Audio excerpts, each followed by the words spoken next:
Hello, and a very warm good evening to the viewers from the virtual side of the screen. My name is Anshul. I am a student of Sanatan Dharma College, Lahore, Ambala Can. I am pursuing my Bachelor in Commerce degree and I'm in my final year. The topic of my presentation today is Competition Act 2002. So let us dive into the topic. The very first thing that came into our mind when we talk about competition act is that what is a competition है क्या. अगर आपने एक word rivalry सुना होगा तो आपको competition का मतलब बिल्कुल ईजिली समझ आ जाएगा. What is a rivalry? I will give you an example. हम स्पोर्ट्स की बात करते हैं.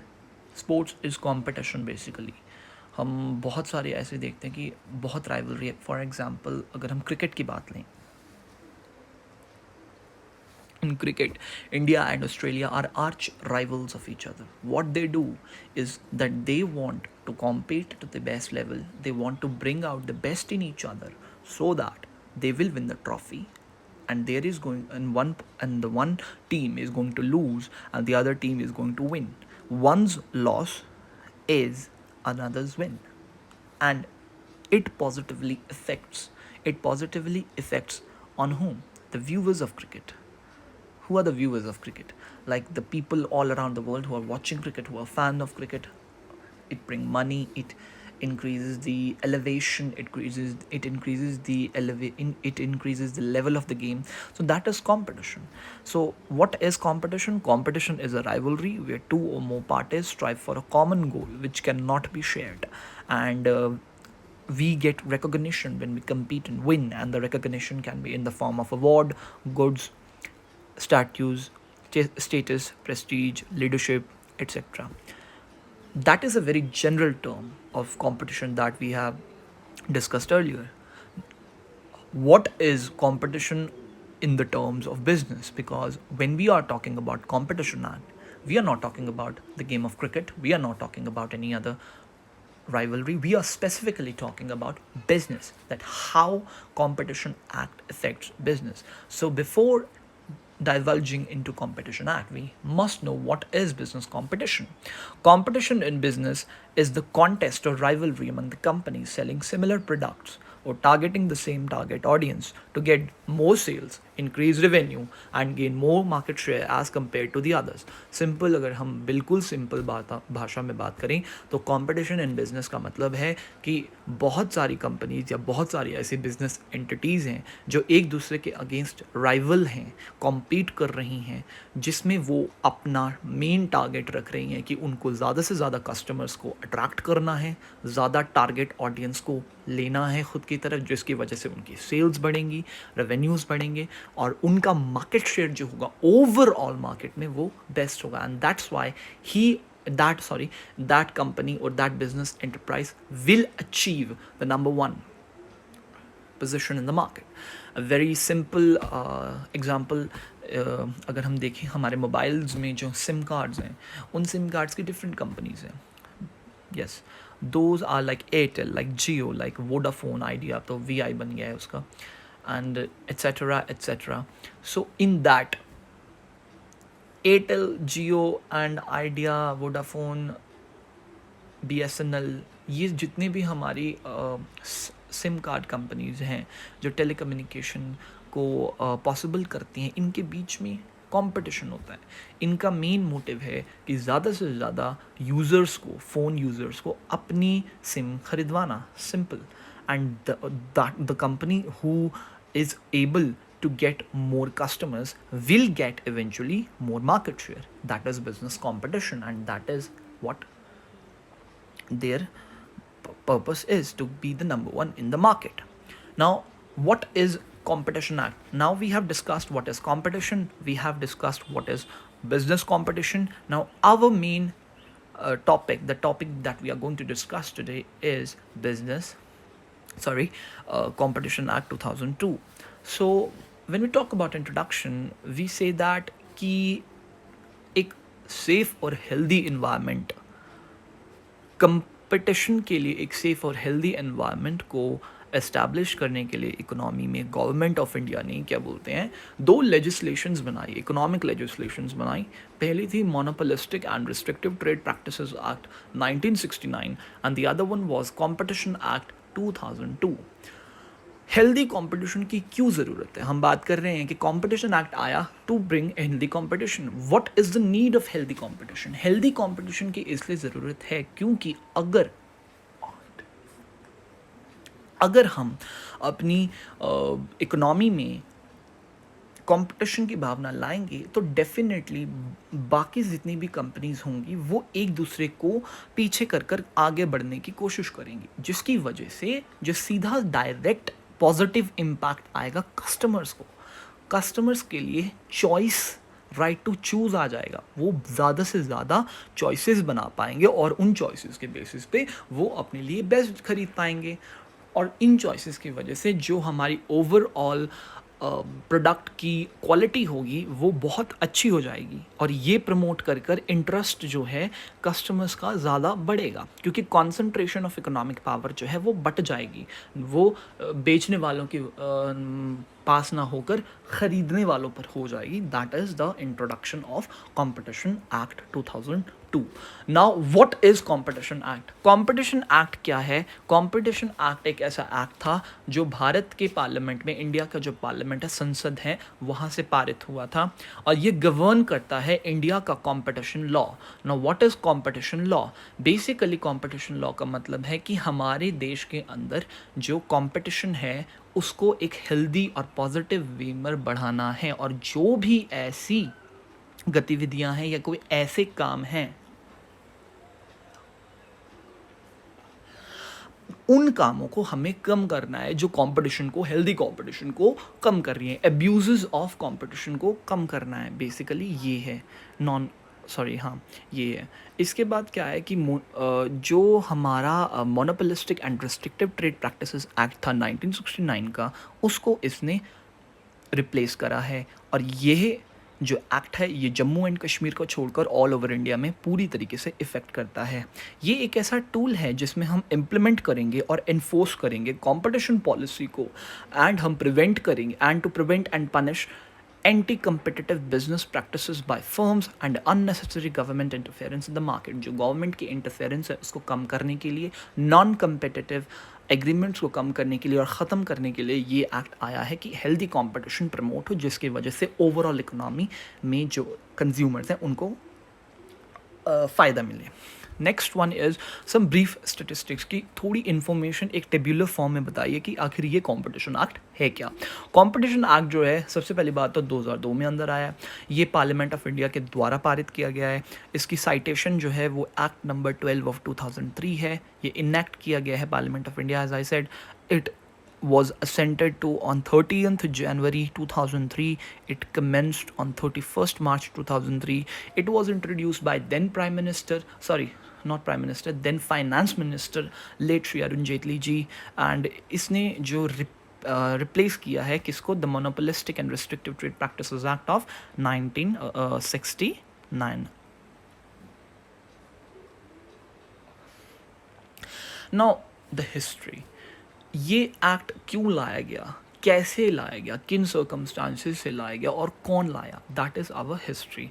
सो basically what it was, the government of India in April 1964 appointed the Monopolies Inquiry Commission under the chairmanship of Justice K.C. Das Gupta, and K.C. Das Gupta was a judge of Supreme Court. It is the highest judicial body in our country, to inquire into the extent and effect of concentration of economic power in private hands and prevalence of monopolistic and restrictive trade practices in important sectors of economic activity other than agriculture. So what do we understand? That K.C. Das Gupta was made the chairman so that he can find with his commission that to what extent and to what effect of concentration is in the private hands regarding the economic power, and how the monopolistic and restricted trade practices in the country are implemented and how it has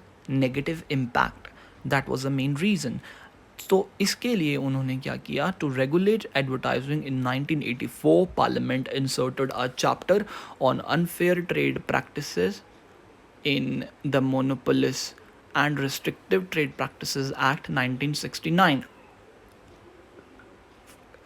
The Monopolies and Restrictive Trade Practices Act 1969 had its genesis in the directive principle of state embodied in the Constitution of India. It received as the assent of the President of India on 27th of December 1969. The Monopolies and Restrictive Trade Practices Act was intended to curb the rise of concentration of wealth in a few hands and monopolistic practices. It was replaced on September 2009. The act has been succeeded by the Competition Act 2002. The Competition Bill 2001 was introduced in Lok Sabha by Finance Minister late Shri Arun Jaitley ji on 6 August 2001. So that's how the Competition Act was enacted, or you can say it was brought in India. After that, what are the main features of Competition Act? क्या ऐसी characteristics हैं, क्या ऐसी विशेषताएं हैं competition act की कि उसको लाना पड़ा? So what is inside that basically? So basic first one is that it is a compact and smaller legislation composed of only 66 sections. When we talk about Competition Act 2002, it is very simple, very precise and very brief. It do not have extra legislations or rigid or confusing legislations as it was in Monopolistic and Restrictive Trade Practices Act. It only have 66 sections. Second one is that Competition Commission of India has been constituted under this act. Competition commission of India जो है constitute किया गया, बनाया गया इस act के अंदर, जो इस एक्ट को गवर्न करता है या फिर जो इस एक्ट के अंदर होने वाले सारे कामों को देखता है. इसको हम ज़्यादा डिस्कस करेंगे इन दी coming slides. It restricts agreements having adverse effect on competition in India. The very main feature, the very basic feature is that इसका सिंपल सा ये काम है कि इंडिया के अंदर जो नॉन कॉम्पिटिटिव हमारी भावनाएं हैं या नॉन कॉम्पिटिटिव इफ़ेक्ट्स हैं उनको हमको ख़त्म करना है, कंपटीशन के इल इफ़ेक्ट्स को ख़त्म करना है. ठीक है. It regulates acquisition, mergers and amalgamation of enterprises. Acquisition, mergers and amalgamations जो होती हैं हमारी enterprises की, अगर वो हमारी adverse effect पड़वा रही है competition के अंदर, तो उनको restrict करने के लिए भी ये एक्ट बनाया गया है. Under this act, central government has appointed Director General for details investigation of anti-competitive agreements and for assisting CCI. Very simple. It is flexible as its provisions can be changed according to the needs. अगर हमें लग रहा है कि इस act में कुछ changes लाने की ज़रूरत है तो ये हो सकता है. इसने MRTP एक्ट जो कि मैं बता चुका हूँ, monopolistic and restrictive trade practices act को रिप्लेस करा है. Civil courts have no jurisdiction to entertain any suits which fall within the purview of this act. Very simple. Competition fund को create किया गया है इस एक्ट के अंदर, और ये एक्ट जो है ये penalty provisions को भी मद्देनज़र रखता है. It means that if you do not follow the provisions of the Competition Act, you will be get penalized. Next one is objectives of Competition Act. What are the objectives of Competition Act? To prevent practices having adverse effect on competition. Very simple. जो हमारे ill effect है, negative impact आ रहा है competition के ऊपर, उन सारे ill effects और negative effects को ख़त्म करना, that is our very first basic objective. After that हमें कंपटीशन को मार्केट में, हेल्दी कंपटीशन को मार्केट में प्रमोट करना है. ऐसा कंपटीशन जो कि स्ट्राइव करने पे उनको मजबूर करे सारी बिजनेस एंटिटीज़ को, जिससे वो बेस्ट टू बेस्ट प्रोडक्ट्स बनाएं. To protect the interest of customers. Customers का इंटरेस्ट है राइट टू चूज़ में, उनको चॉइसेस का अधिकार मिल रहा है. अगर कंपटीशन हो रहा है तो सारी कंपनीज जो हैं एक दूसरे के साथ compete कर रही हैं, जिस कंपटीशन के अंदर उनको ज़्यादा कस्टमर्स को अट्रैक्ट करना है, क्योंकि उनका उनके बिजनेसेस जो हैं उसी के ऊपर चल रहे हैं. और इसकी वजह से जो कंज्यूमर्स हैं या जो हमारे कस्टमर्स हैं, उन कस्टमर्स और कंज्यूमर्स को गुड क्वालिटी प्रोडक्ट्स मिल रहे हैं, रीजनेबल प्राइसेस पे मिल रहे हैं because of this competition. And after that, to ensure freedom of trade in Indian markets. Basically Indian markets के अंदर मोनोपोलीज थी जो कि अब इस कंपटीशन एक्ट के बाद नहीं रहेंगी इतनी, क्योंकि जो हमारे कॉम्पिटिशन एक्ट है वो सभी को फ्रीडम देता है ट्रेड करने के लिए in Indian markets to prevent abuse of dominant positions in the market. जो हमारे डोमिनेंट पोजीशन है मार्केट्स में, उनका जो नेगेटिव इम्पैक्ट है, अब्यूज है, it means that there are few private powerful market leaders, वो जो हैं सारी कंट्री की मार्केट को गवर्न करते हैं, क्योंकि वो अपने लिए एक ऐसी मोनोपोलीज क्रिएट कर देते हैं। उनके इल इफेक्ट्स की वजह से जो स्मॉल या फिर जो मिडिल वेज ट्रेडर्स हैं, वे मिडिल वेज ट्रेडर्स जो हैं हमारे, उनके साथ वो प्रॉपरली compete नहीं कर पा रहे। तो उन चीज़ों को ख़त्म करने के लिए भी कॉम्पिटिशन एक्ट को बनाया गया है। Sixth is to regulate the operations and activities of combinations, acquisitions, mergers and amalgamation to create awareness and impart training about competition. Very simple. Next one is these two pictures can define competition in its own peculiar way. So in the first, in the picture on the left, in which a man in red and tie is crossing the ribbon, basically it suggests कि ये एक race है और इस race में बहुत सारे लोग हैं। ये बहुत सारे यहाँ पर फिगर्स दिख रही हैं, ह्यूमनली फिगर्स दिख रही हैं। ये humanly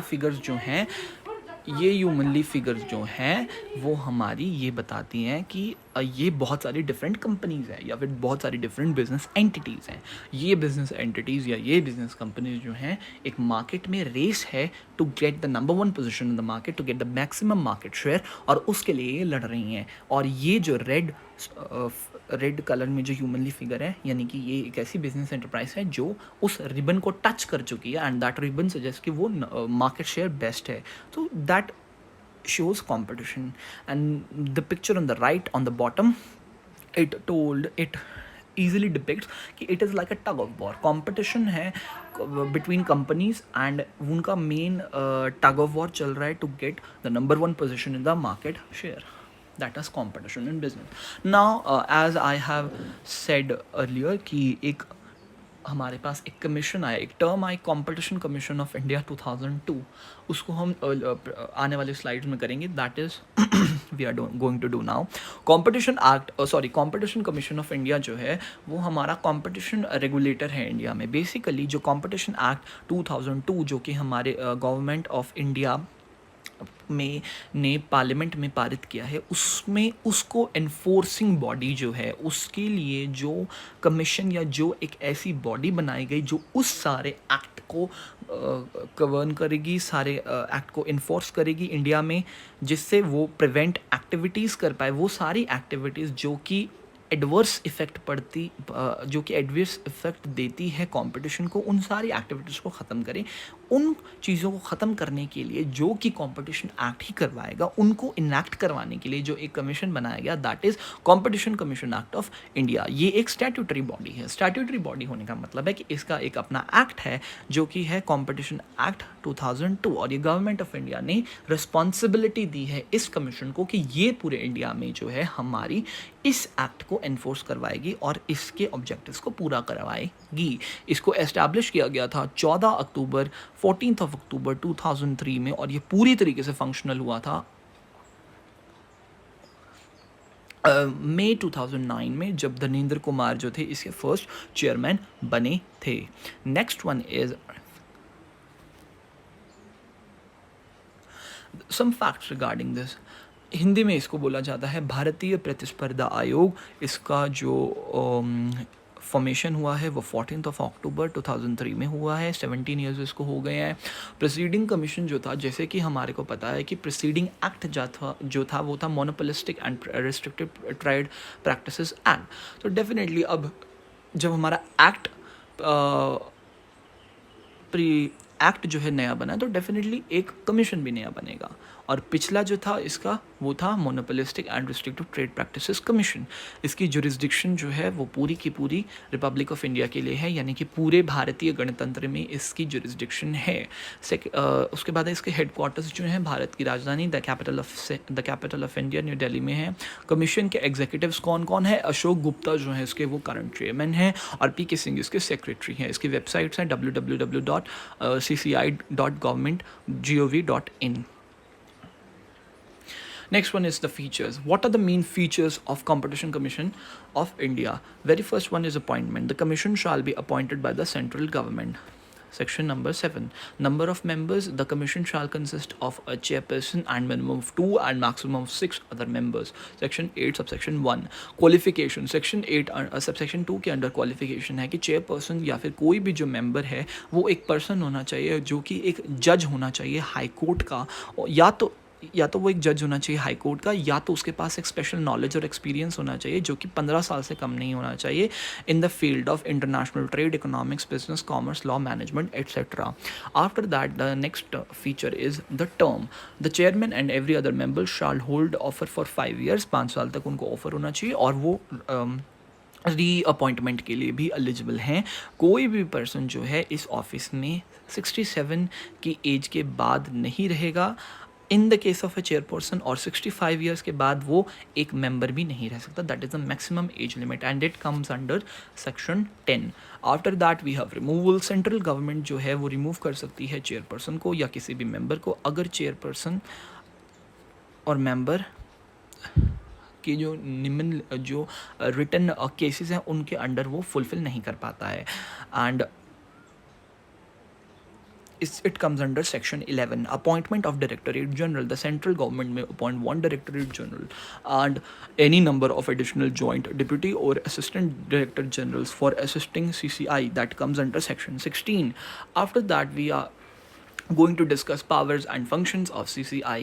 Very first power is to inquiry into anti-competitive agreements and abuse of dominant position, which comes under section 19. इसका सिंपल सा ये मतलब है कि जो हमारे एंटी कम्पिटिटिव अग्रीमेंट्स हैं या डोमिनेंट पोजीशंस के जो अब्यूजेस हैं, इल इफेक्ट्स हैं, उन सारी चीज़ों को ये कमीशन इन सारी चीज़ों को ये कमीशन देखेगा और उनको कॉम्पिटिशन एक्ट 2002 के अंदर वो एनफोर्स करवाएगा या फिर पनिश भी कर सकता है. अगर कमीशन को ये ओपिनियन है कि एक ऐसा केस है जिसके अंदर डायरेक्टर जनरल को डिटेल इन्वेस्टिगेशन करनी पड़ रही है तो वो भी करवाएगा.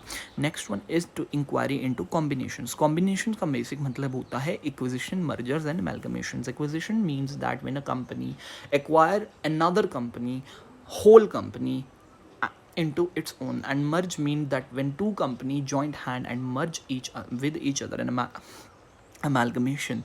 So where the commission is of opinion that combination may have adverse effect on competition, तो commission जो है ये कॉल अपॉन करेगा वो पार्टीज़ को जो कॉम्बिनेशन में थी और वो बोलेगा कि आप अपनी इन्फॉर्मेशन को फर्दर फर्निश करिए, रेलेवेंट इन्फॉर्मेशन को बताइए. और कमीशन जो है उन कॉम्बिनेशन को बंद भी कर सकता है अगर उन्होंने ये पाया कि ये कॉम्बिनेशन जो हैं हमारे लिए नॉन एंटी कॉम्पिटिटिव एग्रीमेंट्स बन रहे हैं या फिर ये कॉम्पिटिशन को कम कर रहे हैं, और कमीशन का जो डिसीजन होगा वो फाइनल माना जाएगा. After that the third power is order by commission for anti-competitive agreements and abuse of dominant position. Basically CCI जो है पास कर सकता है ऑल या फिर any of the following orders. वो चार नीचे दिए गए ऑर्डर्स को पास कर सकता है अगर उसने ये सब पाया, यानी कि वो क्या क्या एक्शन ले सकता है अगर उसने एंटी कॉम्पिटिटिव एग्रीमेंट्स के बारे में पाया या अब्यूज़ ऑफ डोमिनेंट पोजीशन के बारे में उसको पता चला. The very first one is to discontinue such agreement. पहला तो सिंपल है कि वो अग्रीमेंट ही ख़त्म करवा देगा. दूसरा है हमारे पास कि to desist from abusing dominant position, यानी कि वो जो डोमिनेंट पोजीशन की जो अब्यूज़ है उसको वो रेसिस्ट करवा देगा या डिसिस्ट करवा देगा. Third one is imposing penalty to the maximum of 10th of the average turnover of last 3 years. वो पेनल्टी लगवा देगा. और फोर्थ वन है टू अवॉर्ड कॉम्पनसेशन और टू अफेक्टेड पार्टीज. जो अफेक्ट हुई है पार्टीज उनको वो कॉम्पनसेशन भी दे सकता है. ई point is division of enterprise enjoying dominant position. वो उनका डिवीजन कर देगा अगर उनको पता चलता है कि कोई डोमिनेंट पोजीशन में एक एंटरप्राइज है तो वो उसको डिवाइड कर देगा जिसकी वजह से वो बट जाए. Fourth point is power to grant interim relief which comes under section 33 and the fifth point is power to discharge its function section 36. CCI के पास पावर्स है कि वो सिविल कोर्ट्स में सिविल कोर्ट में यूज़ कर सकता है, पर वो जो सिविल कोर्ट्स के अंडर पावर्स है वो किसके अंडर यूज़ होगी, under the codes of civil procedures 1908। और ये जो हमारे पास पावर्स है वो क्या हैं, वो समन कर सकता है और इन्फोर्स कर सकता है the attendance of any person, या एंड एग्जामिन कर सकता है ऑन ओथ, यानी कि वो देख सकता है,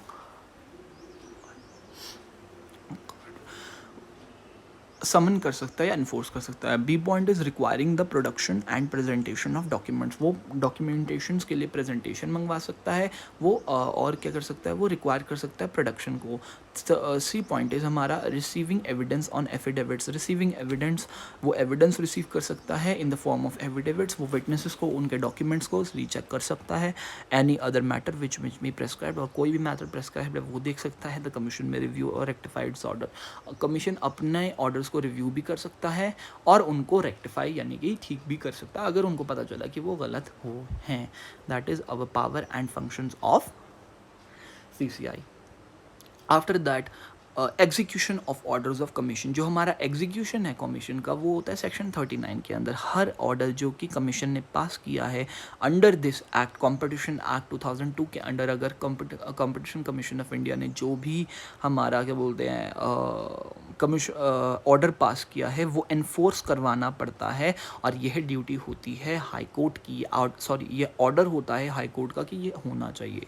और अगर कोई भी ऐसा करवाने में नहीं हो पाता है सक्षम, तो फिर इसको ये माना जाता है कि हाई कोर्ट के ऑर्डर्स का वायलेशन हुआ है, हाई कोर्ट्स के ऑर्डर को इनकार किया गया है, इसका सिंपल ये मतलब होता है। तो ये जो एग्जीक्यूशन होते हैं, ये ऑर्डर्स ऑफ कमीशन, ये हाई कोर्ट की ऑर्डर्स की तरह माने जाते हैं। उसके बाद होता है अपील। अपील के अंदर बेसिकली क्या है कि कंपटीशन अमेंडमेंट एक्ट के अंदर क्या, कंपटीशन अमेंडमेंट एक्ट 2007 में जो पास हुआ था उसमें कंपटीशन अपैलेट ट्रिब्यूनल को एस्टैब्लिश किया गया था, जिसमें ये बोला गया कि अगर कोई भी ऐसा ऑर्डर है कि जो CCI ने दिया है और उसके अगेंस्ट अगर किसी को भी कोई अपील करनी है, कोई उसके अगेंस्ट है यानी कि जो उससे सेटिस्फाई नहीं है, तो वो कंपटीशन अपैलेट ट्रिब्यूनल में केस कर सकता है, वो अपील कर सकता है। ट्रिब्यूनल में 3 मेंबर्स होते हैं, ये क्वासी जुडिशियल बॉडी होती है जिसमें एक पर्सन हेड होता है जो कि एक सुप्रीम कोर्ट का जज होता है या फिर चीफ जस्टिस होता है किसी हाई कोर्ट का, और डिस्पोज करता है वो appeals against the orders of CCI, और वही इन सारी ऑर्डर जो भी हमारी अपील्स हैं इनकी कार्रवाई करता है। उसके बाद आती है पेनाल्टीज़। पेनाल्टीज़ हमारी 3 टाइप्स की होती हैं। First one is contravention of the order of commission, that is under section 42। Second one is failure to comply with the directions of commissions and director general, that is under section 43. Making false statement or omission to furnish material information, that is under section 44. After that we have competition act is not applicable in the following cases. competition act कुछ एक cases में काम नहीं करता है। very first one is public financial institutions, foreign institutional investors, banks, venture capital funds, agreements regarding intellectual property rights such as trademark, patents, copyrights, etc. The central government may exempt any class of enterprises from the provision of this act in the interest of national security or the public interest. Next point is the difference between MRTP and Competition Act. I hope you can read this by on own, and I think I should explain it to you in a brief manner. The very first point is that MRTP Act was an old enactment because it was passed way before when Competition Act was did. Because Monopolistic and Restrictive Trade Practices Act was passed on 1969. On the other hand, Competition Act 2002, which came relatively much after the act was enacted in 2002, so definitely it is a new enactment. The second point is that it was long enactment and have complex provision. MRTP Act have long enactment and long provisions, and they are very rigid, not flexible. And on the other hand, Competition Act is very flexible and they have simple enactment and they have only 66 provisions. So there is this is very simple act. So this is very simple to read, and it is very simple to refer to the Competition Act as compared to the Monopolistic and Restrictive Trade Practices Act. Its objective was to check monopolistic, restrictive and unfair trade practices. MRTP का जो main मकसद था वो ये था कि वो monopolistic, restrictive और अनफेयर ट्रेड प्रैक्टिसेस को देखे, उनका कंपटीशन कंपटीशन को स्ट्राइव करना या उसको क्या बोलते हैं प्रमोट करने का डायरेक्ट एक वो नहीं था। तो कंपटीशन एक्ट का डायरेक्ट मोटिव क्या है कि वो कंपटीशन को प्रमोट करे, हेल्दी कंपटीशन को, और नॉन कॉम्पिटिटिव एग्रीमेंट्स को रिस्ट्रिक्ट करे। इसके बाद था कि MRTP एक्ट जो रिजिड है और कंपटीशन एक्ट बड़ा फ्लेक्सिबल है। अनफेयर प्रैक्टिसेस जो हैं MRTP एक्ट का पार्ट है, अनफेयर ट्रेड प्रैक्टिसेस जो हैं MRTP कंपटीशन एक्ट का पार्ट नहीं है। ये सारी प्रैक्टिसेस की जितनी भी सुनवाई या कार्रवाई होती है वह कंज्यूमर प्रोटेक्शन एक्ट के अंदर होती है। It was based on pre economic reforms. ये प्री इकोनॉमिक रिफॉर्म से पहले यानी कि 1991 के जो प्री इकोनॉमिक रिफॉर्म्स थे उनसे पहले आया है MRTP एक्ट। और ये जो हमारा कंपटीशन एक्ट है ये प्री इकोनॉमिक रिफॉर्म्स यानी कि 1991 के जो हमारे रिफॉर्म्स आए थे इकोनॉमिक रिफॉर्म्स उनके बाद हमारी उनके बेसिस के ऊपर ये इनेक्ट किया गया है। MRTP एक्ट जो है वो डोमिनेंस है, उसमें जो डोमिनेंस ऑफ एंटरप्राइज है वो प्रोहिबिटेड है। कंपटीशन एक्ट में डोमिनेंस प्रोहिबिटेड नहीं है। ये नहीं बोलते कि जो कंपनी मार्केट शेयर में है, जो कंपनी मार्केट शेयर में नंबर 1 पोजीशन पे है, जिसका बहुत ज़्यादा मार्केट शेयर है, अच्छी पोजीशन है, अच्छी गुडविल है, ये नहीं बोलते कि वो डोमिनेंट नहीं रह सकता। ये नहीं बोलेंगे कि आप अगर नंबर 1 पे हो तो आप अब नीचे उठ जाओ जी, आप नंबर 2 पे नहीं। Because it is a competition, the number 1 position holder will strive to be on the number 1, to sustain on that position, and those who are in lower ranks, they are striving to become number 1 and to replace the number 1 company और business entity. So competition act do not से कि अगर आप अच्छे हो तो आप अच्छे मत रहो, अगर आप बेस्ट कर रहे हो तो आप बेस्ट मत करो, आप नीचे आ जाओ। नो, इट ओनली सेज कि अगर आप फर्स्ट नंबर पे हो तो आप उसके गलत पावर्स मत इस्तेमाल करो। If you are the market leader, if you are at the position where you can say that yes I am dominant, do not abuse your dominance. It means that आप उसका गलत इस्तेमाल ना करो। So that is a very basic and very important part of competition act 2002 which MRTP act do not which in MRTP Act do not exist. MRTCP जो है वो बहुत लिटिल एडमिनिस्ट्रेटिव अथॉरिटी थी। MRTCP जो हमारी एक कमीशन थी वो ज़्यादा नहीं, मतलब कि इतनी ज़्यादा एग्रेसिवली काम नहीं करती थी, जबकि CCI जो है हमारी कंपटीशन कमीशन ऑफ इंडिया है वो ज़्यादा एडमिनिस्ट्रेटिव ऑटोनॉमी है, बिकॉज वही पूरा का पूरा गवर्न जो है, जो उसका मतलब एक तरीके से it is a safe keeper और body guard of competition act 2002, जो बताएगा कि हाँ किस तरीके से हमें ये एक्ट इन्फोर्स करवाना है। So in conclusion what we can say, हम ये कह सकते हैं कि जो भी हमने अभी तक पढ़ा है, from everything that has been stated so far and explain till now, we can positively conclude कि ये एक लैंडमार्क डिसीजन था। MRTP एक्ट्स की जितनी भी हमारी क्या बोलते हैं इल इफेक्ट्स थे, MRTP एक्ट की जितनी भी हमारे नेगेटिव इम्पैक्ट हुआ था उसको ठीक करने के लिए ये एक्ट बहुत सही था। और कंपटीशन एक्ट के अंदर जो हमने मेन चीज़ थी कि हमारा जो कंपटीशन है उसको पॉजिटिवली हमें हेल्दी वे में कैसे बढ़ाना है, और जो नॉन कम्पिटिटिव हमारी क्या बोलते चीज़ें हैं, नॉन कम्पिटिटिव एक्टिविटीज़ है, उनको किस तरीके से कम करना है। तो दैट वाज अ वेरी ये जो हमारा कानून था, प्रतिस्पर्धा कानून था, ये जो है हमारे लिए मील का पत्थर साबित हुआ था। उसके बाद है so we are done with our presentation now. Your time was precious, आपने अपना कीमती समय मुझे दिया और मेरी वीडियो को दिया, इसको देखने के लिए दिया, and it is a very good feeling that you have given your precious time to this video. So I want to thank you from my sincere heart, and I want to say that times are tough, but stay safe, stay home. Thank you very much.